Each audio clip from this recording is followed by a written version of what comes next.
Hello dears, and welcome back to my YouTube cooking channel. Today I want to share with you a delicious recipe, the best eggplant tomato sauce. This was one of my favorite childhood snacks, a piece of bread spreaded with this rich, flavorful eggplant sauce, topped with salty cheese, and then back to playing outside. Lovely memories.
My grandma used to pour this hot sauce into sterilized jars, adding a bit of extra salt and oil to preserve it for winter.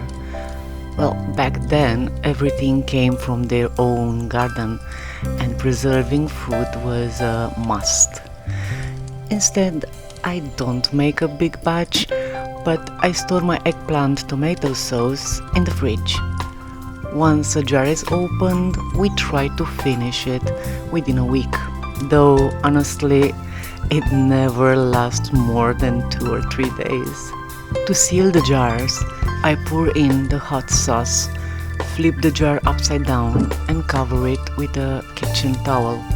This helps create a vacuum seal naturally.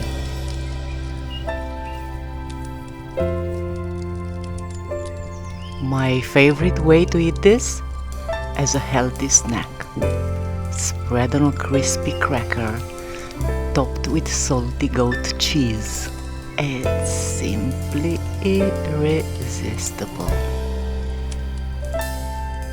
If you enjoyed this video and you want to see more delicious recipes, please don't forget to like and subscribe. Thank you.